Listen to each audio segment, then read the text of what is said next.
Ողջույն ձեզ, սիրելի հետևորդներ, մենք այսօր շարունակում ենք Աստվածաշնչի մեր սերտողությունը եւ մեր այսօրվա քննարկման թեման Հիսուսի երրորդ հայտնությունն էր, Հարուցյալ Քրիստոսի երրորդ հայտնությունն էր իր աշակերտներին, արդեն Գալիլեայի լճակում, որտեղ Հիսուս հայտնվում է իր 7 աշակերտներին։ Երբ որ աշակերտները Գալիլեայի լճում ձուկ էին որսում, Հիսուս լճի ափին հայտնվեց նրանց, միասին էին, ինչպես ընդգծում է Հովհաննես Ավետարանիչը, միասին էին Սիմոն Պետրոսը, Թովմասը, Երկվորյա կոչվածը, Նաթանայելը, որ Գալիլեայի Կանա քաղաքից էր, Զեբեդեոսի որդիները եւ Հիսուսի աշակերտներից ուրիշ 2 հոգի։ Սիմոնը նրանց ասաց. «Գնանք ձուկ որսալու»։ Նրանք գնացին եւ նավակ մտան, բայց այդ գիշեր ոչինչ չբռնեցին։ Առավոտյան վաղ Հիսուս կանգնած էր լճի եզերքին, սակայն աշակերտները չիմացան, որ Հիսուսն է։ Հիսուսն ասաց նրանց. «Տղաներ, ուտելու բան չունեք»։ «Ոչ», պատասխանեցին նրանք։ Հիսուս ասաց նրանց. «Ուրկանը գցեք նավակի աջ կողմը եւ կգտնեք»։ Նրանք գցեցին ուրկանը եւ երբ ցանկացան դուրս քաշել, ձկների շատությունից չէին կարողանում։ Այն աշակերտը, որին Հիսուս սիրում էր, ասաց Պետրոսին. «Տերն է»։ Երբ Սիմոն Պետրոսը լսեց, թե Տերն է, հագուստը վրան գցեց, քանի որ մերկ էր, եւ նետվեց ջրի մեջ։ Մյուս աշակերտները, որոնք ցամաքից շատ հեռու չէին, մոտավորապես 100 մետր, նավակով եկան դեպի եզերք, իրենց հետ քաշելով ձկներով լի ուրկանը։ Երբ ցամաք ելան, տեսան վառված կրակ եւ նրա վրա դրված ձուկ ու հաց։ Հիսուս ասաց նրանց. «Բերեք այդ ձկներից, որ հիմա բռնեցիք»։ Սիմոն Պետրոսը նավակ մտավ եւ ցամաք քաշեց ուրկանը, որ լիքն էր 153 մեծ ձկներով, չնայած այդքան ձկներին ուրկանը չպատռվեց։ Հիսուս ասաց նրանց. «Եկեք կերեք»։ Աշակերտներից ոչ ոք չէր համարձակվում հարցնել նրան, թե դու ով ես, որովհետեւ գիտեին, որ Տերն է։ Հիսուս մոտեցավ, վերցրեց հացը եւ տվեց նրանց, նույնպես եւ ձուկը։ Այս երրորդ անգամ էր, որ Հիսուս երևաց աշակերտներին մեռելներից հարություն առնելուց հետո։ Այս պատմությունը փոխաբերական իմաստով շատ կարևոր է, որովհետև պատմության հիմքում կրկին ընդգծվում ու կարևորվում է եկեղեցու հաստատումը եւ առաքյալների գործունեությունը։ Ինչով պիտի առաքյալները զբաղվեին եւ ինչ պիտի անեին։ Իհարկե խորհրդանշական առումով ուրկանը, ձկները դրանք եկեղեցու հավատացյալների եւ մարդկանց համախմբման խորհուրդն ունեին։ Բայց մինչ դրան անդրադառնալը նաեւ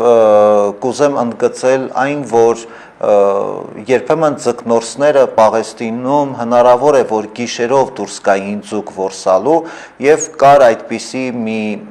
սովորույթ, որ լապտերներ էին վառում նավակի երկու կողմերում եւ ուրկաններն էին նետում եւ այդ լույսի շուրջ, երբ որ հավաքվում էին ձկները, ուրկաններն էին նետում, նպատակ ունենալով, որ այդ կերպ ավելի շատ ձուկ կորսային։ Երբ որ դեռ արդեն լուսանում էր, աշակերտները ամբողջ գիշեր չարչարվեցին, տեսան, որ ոչինչ չի ստացվում, որսը չէր հաջողվել եւ հեռվից մոտ 100 մետր հեռավորությունից տեսան ափին կանգնած Հիսուսին, թեև սկզբում Հիսուսին չճանաչեցին։ Եվ Հիսուս նրանց դիմեց ասելով, թե ուտելու բան ունեք, եւ չճանաչելով Հիսուսին ասացին, որ ոչ։ Հանկարծ սիրելի աշակերտը Հովհաննեսը Պետրոսին ասում է, որ Տերն է։ Եվ Պետրոսը միանգամից, քանի որ մերկ էր, հագուստն է գցում իր վրա, նետվում ջուրը, որ հնարավորինս շուտ եւ առաջինը հասնի Քրիստոսին նրան բարևելու։ Իսկ բարևելու համար մարդուն, բարևելը հրեական մշակույթի մեջ դա կրոնական ծիսակարգի պես մի բան էր եւ այստեղ շատ կարեւոր էր պատշաճությունը ամբողջությամբ պահելու։ Այս պատմության մեջ երկու դրվագ, որ հատկապես կուզեմ ձեր ուշադրությանը ներկայացնել, հիմնական նպատակն ունեն կրկին ընդգծելու այն ճշմարտությունը, որ Քրիստոս իրականում մարմնով հարություն էր առել։ Հակառակ բոլոր այն թեզերի կամ հերետիկոսական պատկերացումների, որ Քրիստոս, հարուցյալ Քրիստոս դա թվացյալ էր, ուրվական էր Քրիստոս, իրականում Քրիստոս մարմնով հարություն չէր առել, ինչպես որ կային այդպիսի տեսակետներ կամ այդպիսի թեզեր։ Այն, որ առաջինը այստեղ որով որ ընդգծվում է Քրիստոսի իրական հարություն, Քրիստոսի, որ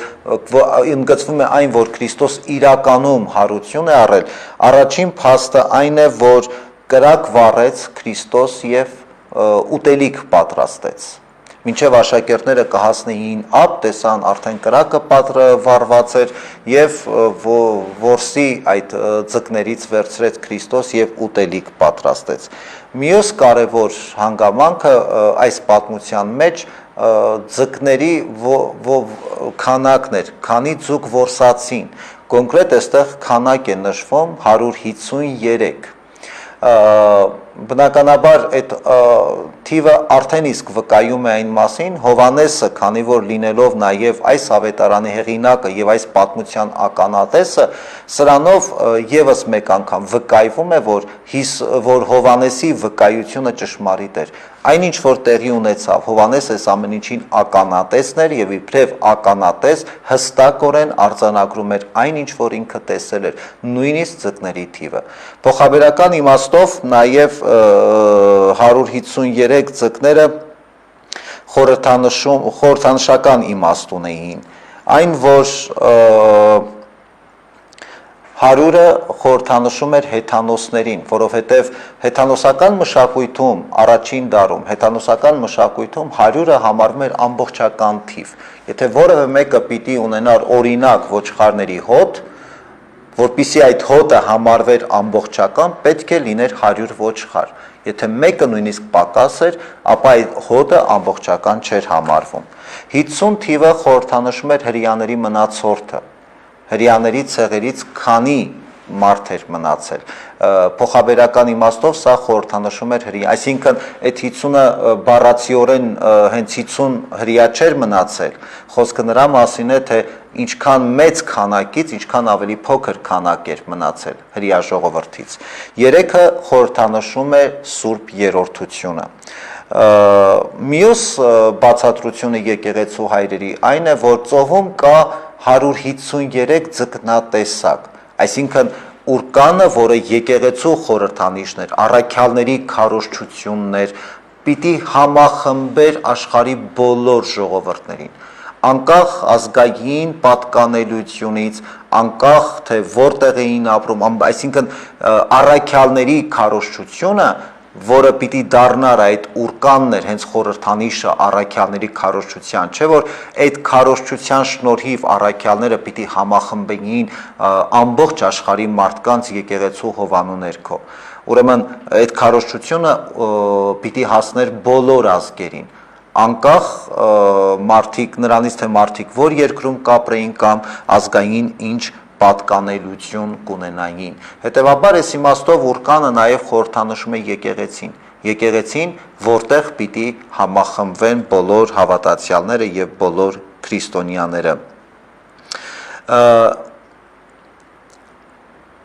Մյուս կարևոր հանգամանքը, որ այս հատվածից ելնելով ուզում եմ ձեր ուշադրությանը ներկայացնել, այն է, որ տեսեք,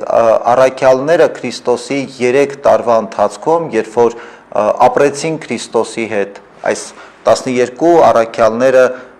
համախմբված մի տեսակ միասին էին 3 տարիների ընթացքում, մի տեսակ դարձել են մի մեծ ընտանիք, եղբայրացել էին, պատրաստ էին մեկը մյուսին օգնության հասնելու, բայց անկախ այդ ամեն ինչից,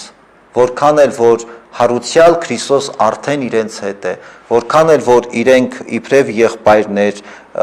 իբրև մի մեծ ընտանիք համախմբված էին, անկախ այդ ամեն ինչից իրենք ապահովագրված չէին ձախողումներից, այսինքն այս դեպքում գնացին որսի եւ իրենց որսը չստացվեց, մնացին ձեռնունային եւ այդ անհաջողությունը իրենց կարող էր շատ ավելին պարգեւել, որովհետեւ այդ անհաջողությունը օգնեց, որպեսզի իրենք տեսնեին Քրիստոսին եւ ավելի շատ ворս ունենային։ Հետևաբար, այստեղ խնդիրը բռնելը,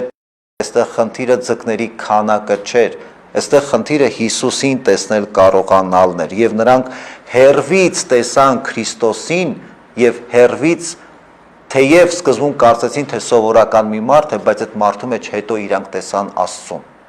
Սա յուրաքանչյուր առաքյալի, առաջին հերթին առաքյալների մի տեսակ կյանքի նպատակներ, իբրև առաքյալ իրենց գործը հենց դա էր, մարդկանց մեջ տեսնել Աստծուն եւ Քրիստոս սա նաեւ սովորեցրեց իր աշակերտներին, թեև մի կողմից իրենք անհաջողության էին մատնվել, որովհետեւ ворսը քիչ էր կամ ворս չկարողացան անեին, բայց հանկարծ իրանք տեսան Քրիստոսին, մարդու մեջ տեսան Աստծուն, եւ սա էր հենց իրենց առաքելությունը, եւ այդ առաքելությունը փոխանցվեց մեզ յուրաքանչյուրից, առաջին հերթին մեզ հոգեվորականներից եւ նաեւ յուրաքանչյուր մարդու, որովհետեւ եթե մանավանդ քրիստոնեության մեջ շատ կարեւոր է հենց այս ընդգծումը, որ մարդիկ քրիստոնյաները երբ որ համախմբվում են կամ հանդիպում են մեկը մյուսի, շատ կարևոր է, որ մենք կարողանանք մեկս մյուսի մեջ տեսնենք Աստծո պատկերը, չէ՞ որ յուրաքանչյուր մարդ ստեղծված է Աստծո պատկերով։ Հետևաբար շատ են այսպես ձևակերպումները կամ վերջերս ես ավելի շատ հաճախ առիթ եմ ունենում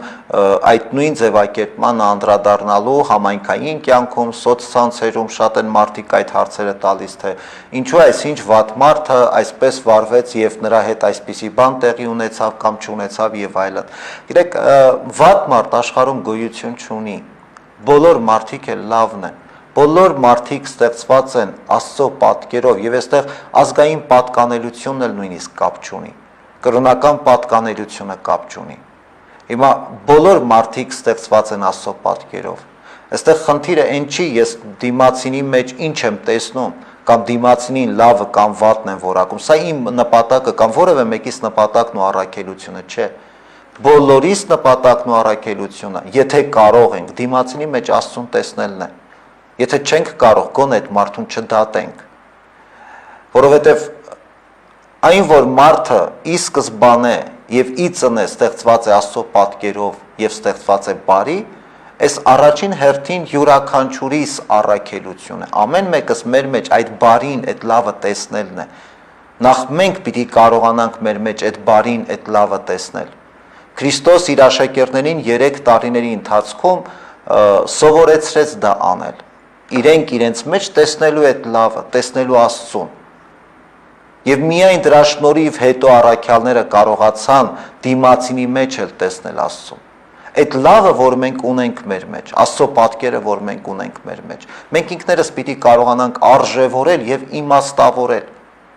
Փոխարենը սա անելու մենք շատ հաճախ մտածում ենք դիմացինը լավն է թե վատն է։ Սկսում ենք մարդկանց որակել, մարդկանց գնահատել։ Անկեղծորեն սա մեր գործը չէ, սա մեր առաքելությունը չէ։ Քրիստոնյայի հիմնական առաքելությունը մարդկանց հետ հարաբերության ժամանակ տեսնելու Աստծո պատկերը, տեսնելու այդ լավը, եթե չենք տեսնում, գոնե լռենք։ Մյուս կարևոր հանգամանքը, տեսեք, առաքյալները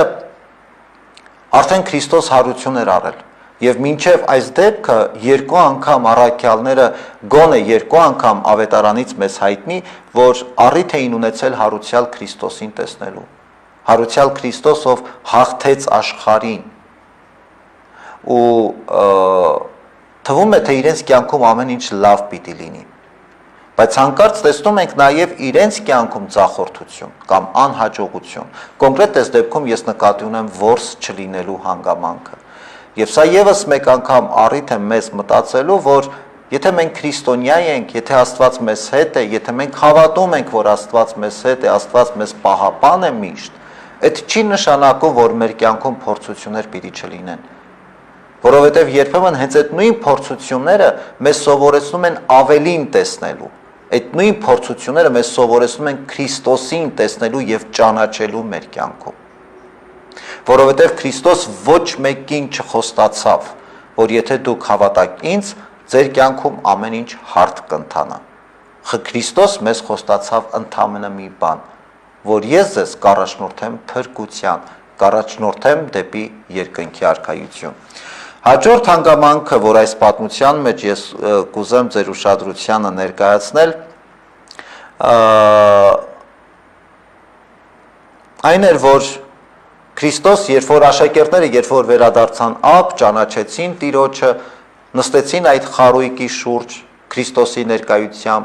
եւ ավետարանը ասում է, որ ոչ մեկ աշակերտներից չէր համարձակվում նրան հարցնել, թե դու ով ես, որովհետեւ գիտեին, որ Տերն է։ Ոչ մեկ ոչինչ չէր համարձակվում առաքյալներից, ոչ մեկ ոչինչ չէր համարձակվում Քրիստոսին հարցնելու։ Լռության մեջ սպասում էին, թե ինչ կասեր իրենց Քրիստոս։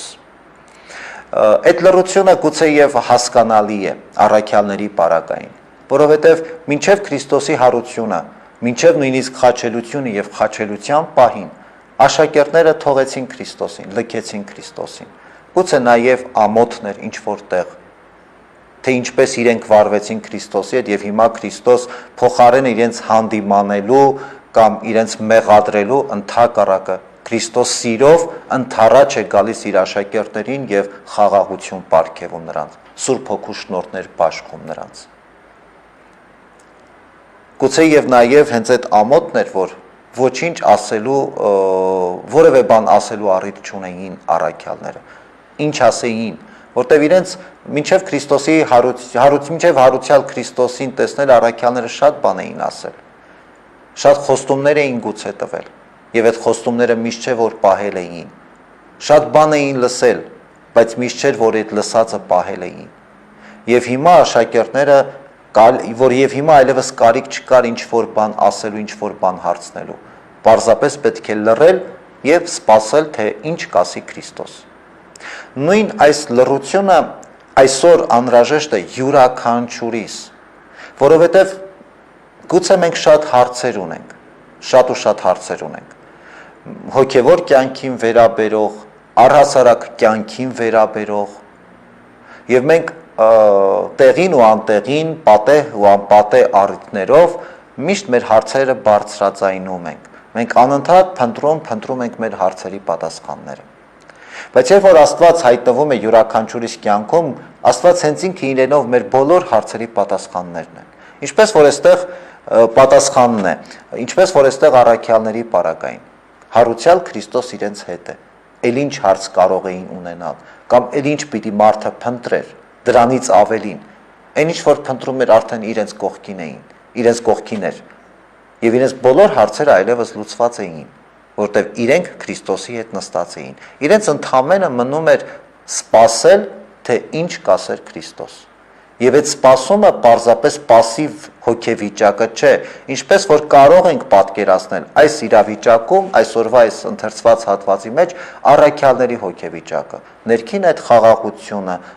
թեկուզ եւ մի քիչ անհանգստություն, թեկուզ եւ ամոթի ինչ որ զգացում, որ իրենք լքել էին Քրիստոսին, թեկուզ եւ պարզապես ակնկալիք, որ Քրիստոս իրենց ինչ որ բան պիտի նորից սովորացնի։ Բայց այս սպասումը այն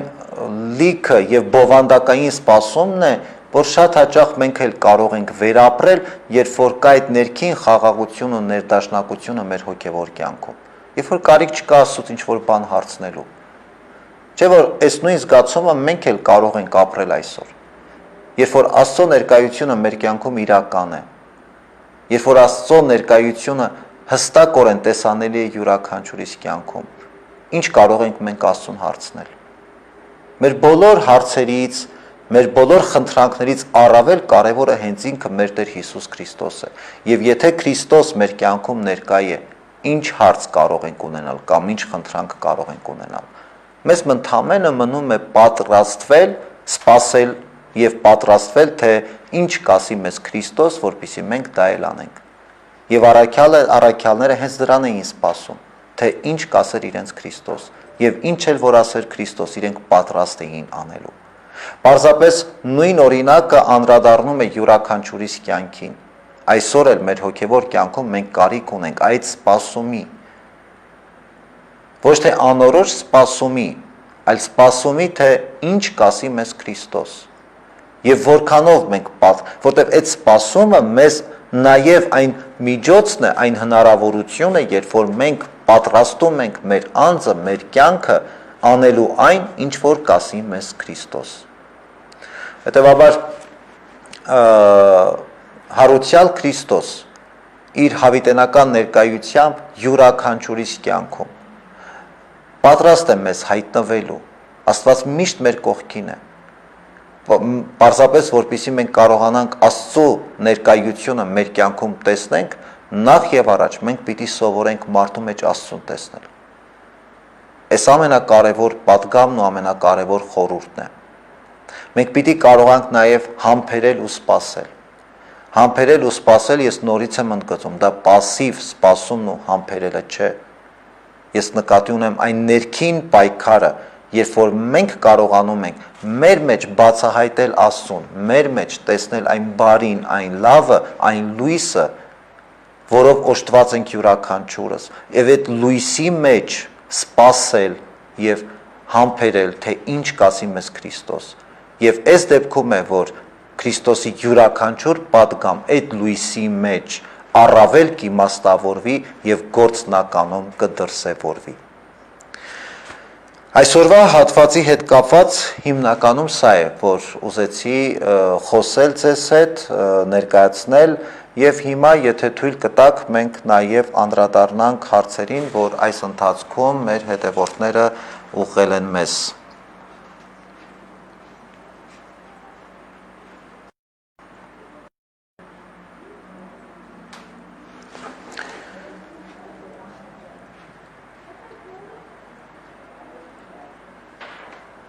Հիսուս հարությունից հետո իր աշակերտներին մեկնեց բոլոր մարգարեությունները իր մասին, Մովսեսից սկսած։ Արդյոք կա եկեղեցու հայրերի այդպիսի աշխատություն, որտեղ իմի բերված լինեն այդ բոլոր մարգարեությունները Քրիստոսի մասին։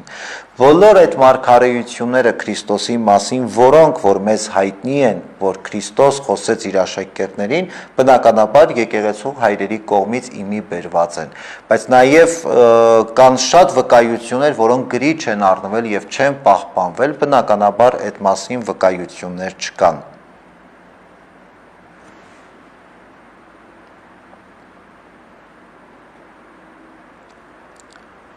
Խոսեք, խնդրում եմ, Աստծո կանչը գրքի մասին։ Անկեղծորեն այս որևէ գրքի մասին եւ մանավանդ այս գրքի մասին խոսելուց առաջ ես կուզեմ ընդգծել, որ պարզապես երևի թե ճաշակի հարց է։ Ես ինքս այդքան էլ չեմ հավանում այս գիրքը, թեև այսպես եթե դուք հիմա ինձ հարցնեք, թե այս գրքում ինչ որ ընդգծված ինչ որ արտահայտություններ կամ ձևակերպումներ կան, որ հակասում են, չէ, բայց հատուկ այդպիսի հատված չեմ կարող նշել, բայց ընդհանուր բովանդակային առումով ես անկեղծորեն շատ հաճախ մարդկանց խորհուրդ չեմ տալիս այս գիրքը ընթերցել։ Թեև ասում եմ, սա իմ գուցե սուբյեկտիվ կարծիքն է։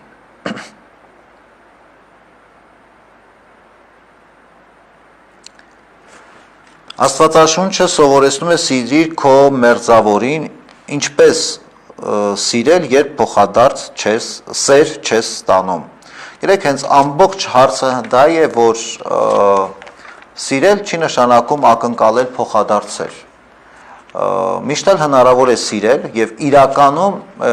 երբ որ մենք սիրում ենք ինչ-որ մեկին եւ եթե սերը անկեղծ է, ուրեմն մենք չենք ակնկալում փոխադարձ սեր։ Մենք պարզապես սիրում ենք, որովհետև իրական երջանկությունը ոչ թե սիրված լինելու մեջ է, այլ սիրել կարողանալու մեջ է։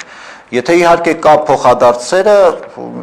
իհարկե դա հրաշալի է, իհարկե դա կարևոր է յուրաքանչյուրիս համար,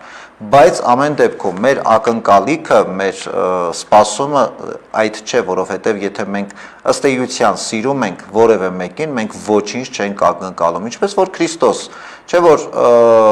քրիստոնեական սիրո ամենակարևոր դրսևորումներից մեկն էր, երբ որ Քրիստոս մեզ սիրեց առանց որևէ բան ակնկալելու։ Հիմա պարտադիր չի բնականաբար, եթե մենք սիրում ենք, այդ սերը լինի փոխադարձ, թեև շատ հրաշալի կլիներ, եթե լիներ փոխադարձ։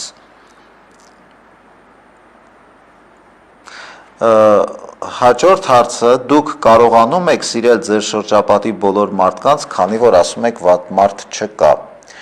Անկեղծորեն չեմ կարողանում եւ կարծում եմ զարմանալի էլ կլիներ, եթե ես ասեի, այո, բոլոր մարդկանց կարողանում եմ սիրել, որովհետեւ այստեղ էլ մարդկային տկարություններն ու մարդկային թերությունները իրենց ասելիքը ասում են։ Թեև կարծում եմ, որ փորձում եմ եւ կարծում եմ, որ պետք է փորձել սիրել բոլորին, մանավանդ այստեղ սիրել ասելով ես նկատի չունեմ սիրել, ասենք, օտար որևէ մեկին, այնպես ինչպես քո զավակին կամ քո ծնողին կամ քո եղբորը կամ դրացուն կսիրես։ Դրա մասին չէ խոսքը, այլ սիրել նշանակում է առաջին հերթին սիրել նշանակում է մարդուն ընդունել մարդուն այնպիսին, ինչպիսին որ նա կա, չշտապել մարդուն պիտակավորել, չշտապել այդ մարդուն ինչ որ ձևակերպել, լավն է կամ վատն է։ Գիտեք, մեծ հաշվով բոլորս էլ մարդիկս էլ ամեն մեկս մեր թերություններն ու տկարություններ ունենք։ Եթե ես ինչ որ մեկի տկարություններն ու թերությունները մատնացույց եմ անում ասելով, այ տեսեք այս մարդը ինչ վատն է, որովհետև այսպիսին է կամ այնպիսին է, մեկն էլ լինի իմ տկարությունները մատնացույց անի։ Այսինքն, այստեղ շատ կարևոր է, որ մենք հիշենք ավետարանական այն պատմությունը, որտեղ որ նկարագրվում է, պատմվում է այն մասին, որ հիշում եք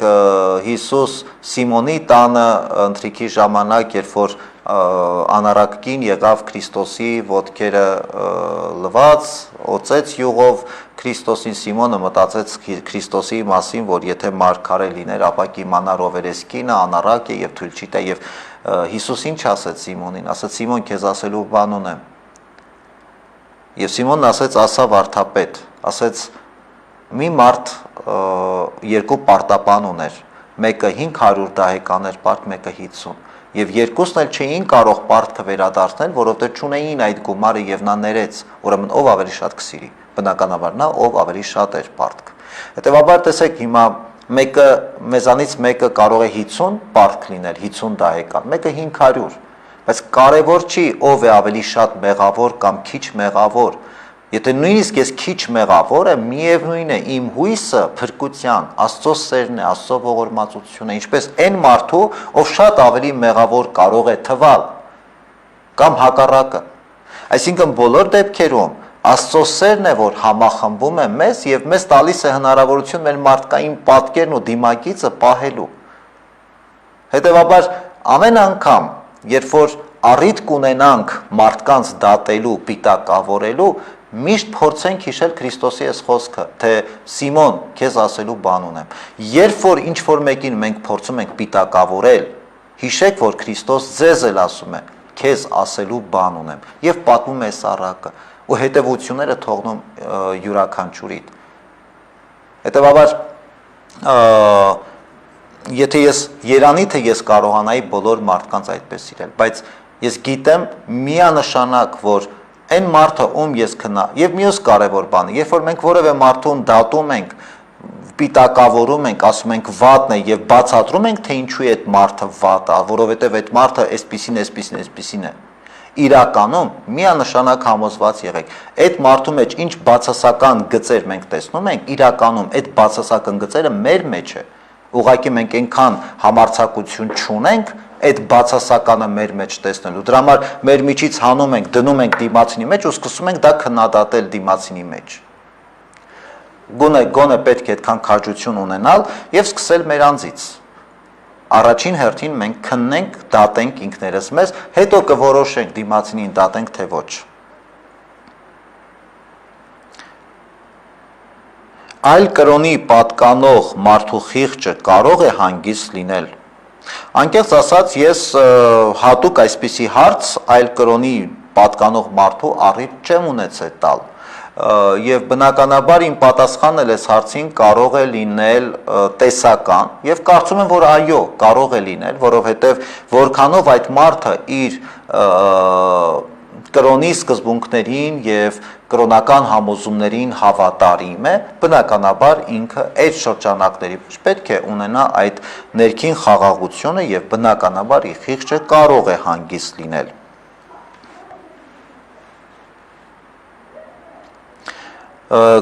Արդյոք քթի պլաստիկ վիրահատությունը մեղք է։ Գիտեք,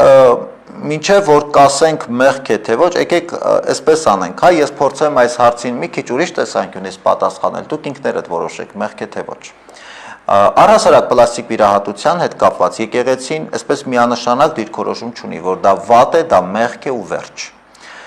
Վերաբերմունքը կամ մոտեցում այսպիսին է. առհասարակ Աստված ինչպես մարդուն ստեղծել է, ինչպիսին մարդուն ստեղծել է իր արտաքին տեսքը նկատի ունենալով, մարդը գեղեցիկ է այդպիսին եւ Աստծուց ավելի գեղեցիկ մենք չենք կարող ոչինչ ստեղծել։ Ուրեմն, բայց մեր կյանքում կարող են լինել այնպիսի օրինակներ, երբ որ մարդը իր մարմնական տձևության արդյունքում չի կարողանում հասարակության մեջ ինտեգրվել։ Որոշակի այսպես կոմպլեքսներով առաջնորդվելով ապրում է մեկուսացած կյանք, չի կարողանում ինքնադրսևորվել եւ այդ տձևությունը վերացնելու եթե միջոցը պլաստիկ վիրահատությունը բնականաբար այսպես այս դեպքերում եկեղեցին չի ասում որ դա մեղք է։ Հիմա քթի վիրահատությունը եթե այս տեսանկյունից նայելու լինենք, եթե այնպիսին է, որ դա խանգարում է մարդուն, բայց անկեղծորեն, որովհետև այսօր շատ հաճախ մարդիկ կարող են ասել, որ իմ քիթը ինձ խանգարում է ինքնահաստատման, ինքնադրսևորման, հասարակության մեջ ինտեգրման, դա ինձ կոմպլեքսավորում է եւ այլն, բայց դա արվի ձևականորեն, այնքան որ ինքը իրեն արդարացնելու համար։ Ես սրա մասին չեմ խոսում։ Ես խոսում եմ այն իրավիճակներ, իրականում ես օրինակ դեպքեր եմ տեսել, որ մարդը գիշեր-ցերեկ լաց է լինում, ինչա ունի տձև քիթ կամ չգիտեմ տձև ականջներ եւ ոչ մի կերպ չի կարողանում մարդը ինքը իրեն այդպես ընկալել կամ ինքնաարտահայտվել։ Թեև ասում եմ մարդու արտաքինը քրիստոնեության մեջ միանշանակ մարդու արտաքինը կարևոր չէ, որտեվ եւ ոչ միայն քրիստոնեության մեջ կամ առհասարակ ինչքան է եղել երբ որ այսպես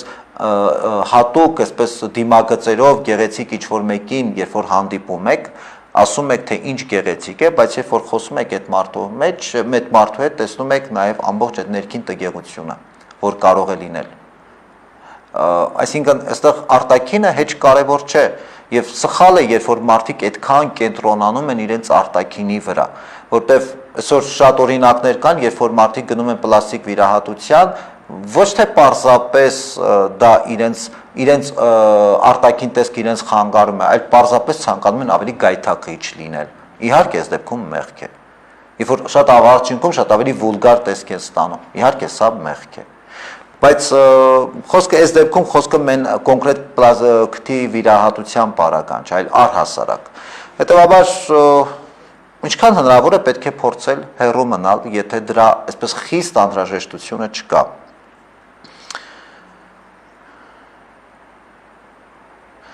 Տեր Հայր Աստվածաշունչը 75 գրքի փոխում են 66 նվիրում եւ մեկնաբանում, ինչ կարող ենք անել։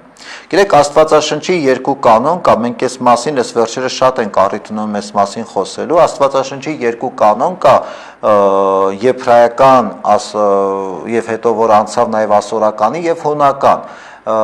Եբրայական կանոնը ունի 66 գիրք, ասորական կանոնը ունի, հունական կանոնը ունի 75 գիրք, այսինքն 9 գիրք ավել է, եւ մեր հայ առաքելական եկեղեցու անկալյալ եւ կիրառելի Աստվածաշունչ ունի 75 գիրք, որովհետեւ մեր բնագիրը այդ հունական Աստվածաշնչի բնագիրն է եւ հունական բնագրի կանոնն է, որը ունի 75 գիրք։ Խնդիրը որն է, տարբերությունը 9 գրքերի մեջ է, իսկ այդ 9 գրքերը կոչվում են երկրորդականոն գրքեր, որոնք թեև Աստծո շնչով գրված չեն, բայց այդ գրքերը հեղինակային առումով խնդրահարույց չեն, բովանդակային առումով առավել եւս հոգեշահ գրքեր են։ Դրա համար եկեղեցու հայրերը երկրորդ, երրորդ դարից սկսած որոշում կայացրեցին, որ այս գրքերը, այս 9 գրքերը կարելի է տեղ գտնի Աստվածաշնչի կանոնի մեջ եւ այդ գրքերը կոնկրետ ընդգրկվել են Աստվածաշնչի կանոնի մեջ։ Այսինքն Աստվածաշնչի այս երկու կանոններն էլ կան, իսկ մնացած գրքերը, բացի այդ 9 գրքերը, մնացած գրքերի բովանդակային առումով ոչ մի տարբերություն չկա, այնպես որ եթե հանկարծ ձեր ձեռքը կանցնի այն գիրքը, որ ունի 60, այն Աստվածաշունչը, որ ունի 66 գիրք, որևէ սխալ բան չկա այնտեղ, հանգիստ կարող եք ընթերցել եւ օգտագործել այդ Աստվածաշունչը։ Երբ մենք խռովությունը վերացնել, ենթադրում եմ ինչ-որ մարդու հետ, եթե կա խռովություն ու ցանկանում ենք վերացնել, բայց նա չի ցանկանում, ապա ես կարող եմ հաղորդություն ստանալ։ Այո, կարող եք հաղորդություն ստանալ։ Եթե դուք անկեղծորեն փորձել եք, ձգտել եք մարդու հետ խաղաղություն հաստատելու, փորձել եք եւ քայլեր եք արել այդ հաշտությունը իրականություն դարձնելու եւ սակայն դիմացնը մերժել է, միանշանակ հանգիստ խղճով կարող եք սուրբ հաղորդություն ստանալ։ Իսկ քահանան կարող է կնքահայր լինել գործնականում եւ տեսականորեն, այո, կարող է քահանան նաեւ կնքահայր լինել, որևէ այսպես արգելք կամ որևէ խնդիր չկա։ Հաջորդ հարցը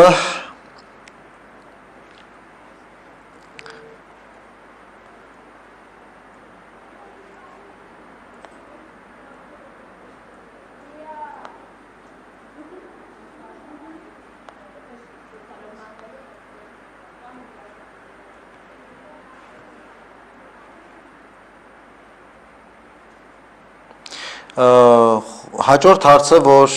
մեզ ուղղել է հետևորդը, գաղատացիներ երկրորդ գլուխ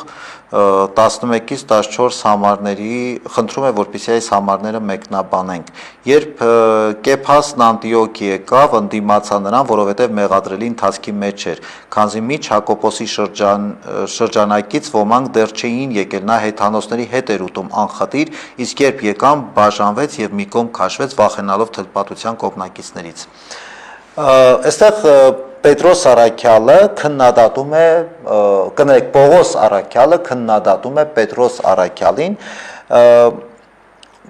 որտեղ եւ այս հատվածում շատ հստակ ձևակերպված է թե ինչու, որովհետեւ Պետրոս Առաքյալը ըստ Պողոս Առաքյալի այս քննադատության որոշակի այսպես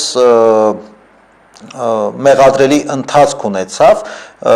տեսեք, այն ժամանակ հրեական իրականության մեջ կար այսպիսի մի բան, հրեա քրիստոնյաները եւ նաեւ առաքյալներից շատերը ասում էին, որ եթե հեթանոս մարդը պիտի դառնա քրիստոնյա, պիտի մկրվի, նախ պիտի թլպատվի հրեական օրենքով, հետո նոր դառնա քրիստոնյա։ Շատ առաքյալներ, այդ թվում նաեւ Պողոս Առաքյալը ընդդիմանում էր, ասելով, որ հեթանոսները չեն սիրում հրեաներին, առավել եւս հրեական ծեսերն ու կանոնները, եթե մենք այսօր հեթանոսներին պարտադրենք հրեական կանոններով առաջնորդվել, նրանք ընդհանրապես չեն ուզի քրիստոնյա դառնալ։ Եվ մեր թվարկության 50 թվականին Երուսաղեմում տեղի ունեցավ առաքելական ժողով, եւ այս հարցը քննվեց նաեւ այս ժողովի ժամանակ, եւ այդ ժողովը որոշեց մեծամասնությամբ, որ այո, հեթանոսներին չի կարելի պարտադրել, որպեսզի նրանք թլպատվեն, հետո նոր մկրտվեն, պարզապես պետք է մկրտվեն։ Հիմա առաքյալների մեջ կար այս որոշումը, բայց առաքյալների մեջ նաև կար այդ մտավախությունը, որ եթե իրենք դեմ են արտահայտվում թլպատությանը, հնարավոր է, որ հրեաների ավանդապաշտ հրեաների կողմից քարկոծվեն։ Հիմա այս դեպքում Պետրոս Առաքյալը ասում է, որ Պողոս Առաքյալը ընդգծում է, որ տեսա Պետրոսին, ով մինչ ասում է, մինչ Հակոբոսի շրջանակից ոմանց գալը, Պետրոս Առաքյալը հանգիստ շփվում էր հեթանոսների հետ, ուտում էր նրանց հետ, բայց երբ ուղղափառ կամ ավանդապաշտ հրեաների տեսավ, ինքը մի տեսակ հեռու քաշվեց այդ հեթանոսներից, ովքեր որ առանց թլպատվելու մկրտվել եւ դարձել էին քրիստոնյա։ Մի տեսակ այդ երեսպաշտության եւ մեղադրելի ընթացքի մեջ բռնացրեց Պողոս Առաքյալը Պետրոս Առաքյալին, ինչի համար եւ այստեղ Պետրոս Առաքյալը նրան քննադատում է։ Իսկ ով չի կարող երեխայի կնքահայր լինել արյունակից բարեկամներից։ Երեխայի կնքահայր չի կարող լինել հարազատ եղբայրը, հայրը եւ պապիկը։ Մնացած բոլոր բարեկամները, հոր եղբայրը, քեռին, հորեղբոր տղաներ կամ մորաքրոջ տղաներ, մորաքրոջ ամուսին, եթե չափահաս են երեխաների պարագային, եթե չափահաս եւ մկրտված են, կարող են կնքահայր լինել։ Բայց մեր ժողովրդի ավանդության մեջ կա այսպիսի մի մոտեցում, որ գիտեք, հորեղբայրը երբեք կնքահայր չի ընկալվի իր սանիկի կողմից, որովհետեւ եթե իմ կնքահայր իմ հորեղբայրն է, իմ մոր եղբայրն է, միևնույն է իրենք շարունակում են մնալ ինձ հոր եղբայր եւ մոր եղբայր, նրանք ինձ համար կնքահայր երբեք չեն դառնա, որովհետեւ եւ իմաստը սա է մեր հայկական մշակույթի, հայկական ավանդույթի մեջ, սա է իմաստը, որ հոր եղբայրը, մոր եղբայրը, հոր եղբոր տղաները եւ այլն, սա այն նեղ բարեկամական շրջանակն է, որ այսպես թե այնպես քո մեծ ընտանիքի անդամներն են։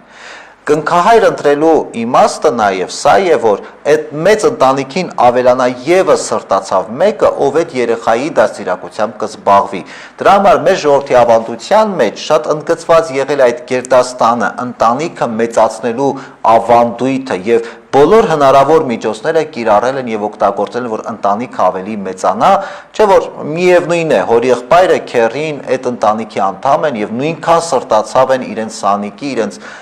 այդ երեխայի համար, որքան, ասենք, պետք է լինի կնքահայրը։ Ու այս դեպքում այդ մարդկանց կողքին եւս մեկ հոգի ավելանալն է եւ ընտանիքը ավելի այդ համայնքային կյանքը, այդ գերդաստանի խորհուրդը ավելի, գերդաստանի շրջանակները ավելի մեծացնելն է։ Կարելի է կնքահայր լինել մի մարդու, ում չես ճանաչում։ Գիտեք, ես օրինակ սովորաբար հրաժարվում եմ նման դեպքերում լինել որևէ մեկի կնքահայրը, ում չեմ ճանաչում։ Իհարկե նախընտրելի է որ ճանաչել, որովհետև եթե դու պիտի քո սանիկին չճանաչես, հետո կնքահայր դառնաս, հետո դրանից հետո մոռանաս, իմաստը որն է այս դեպքում, բնականաբար ցանկալի չէ։ Հրեաները կարդում են միայն 5 կտակարանը, այո, հրեաները կարդում են միայն 5 կտակարանը։ Ինչ է նշանակում թլպատել։ Թլպատելը դա հրեական ավանդույթ էր, որը ավանդվեց Աբրահամին եւ որը նշան է, որը դրվում էր արու զավակների վրա եւ այդ նշանի խորհուրդը այն էր, որ այս զավակը, այս երեխան կամ այս անձը պատկանում է ընտրյալ ազգին, ընտրյալ ժողովրդին։ Ինչ կասեք Սողոմոն իմաստունի վերաբերյալ, նա ի վերջո հեռացավ Աստծուց, թե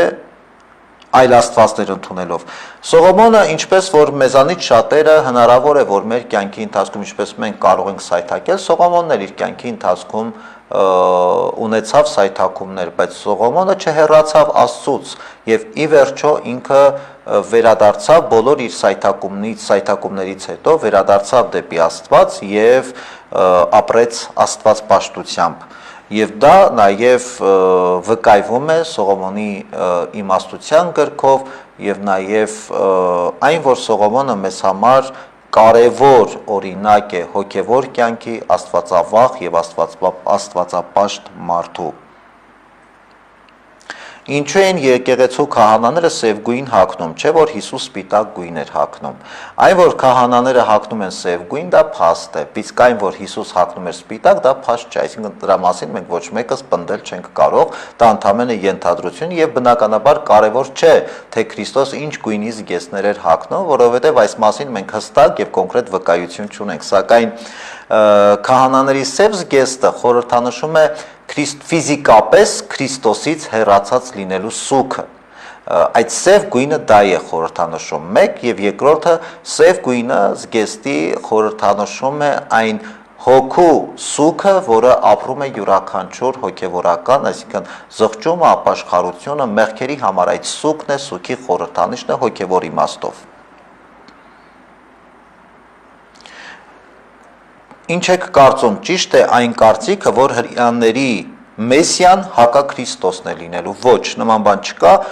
սա ընդամենը ենթադրություն է կամ կարծում եմ նույնիսկ անտեղին ենթադրություն, հրեաներն էլ մինչև այսօր իրենք մերժեցին Քրիստոսին, բայց հրեաները մինչև այսօր շարունակում են սպասել Մեսիային, թե ինչպիսին կլինի այդ Մեսիան իրենց պատկերացումներով, ես չեմ կարող ասել, բայց ըստ էության իրենք սպասում են Փրկչին, սպասում են Մեսիային մերժելով Քրիստոսին, ասելով, որ Քրիստոս այն Մեսիան չէր, որին բաներին, որ իրենք սպասում էին։ Կարծեք թե այսքանը, ես ուզում եմ շնորհակալություն հայտնել ամենքիդ ձեր հարցերի եւ նաեւ մեզ հետևելու համար։ Թող Աստված իր օրհնությամբ, իր սիրով մեր կյանքը հանդարտեցնի, խաղաղեցնի, բոլոր հիվանդներին առողջություն պարգևի եւ աստվածային օրհնությամբ, աստվածային սիրով բոլորս էլ սպասենք, թե Քրիստոս մեզ ինչ կասի, որպեսզի մենք կարողանանք Տիրոջ պատգամները լսել եւ իրականություն դարձնել։ Աստված պահապան ամենքիդ։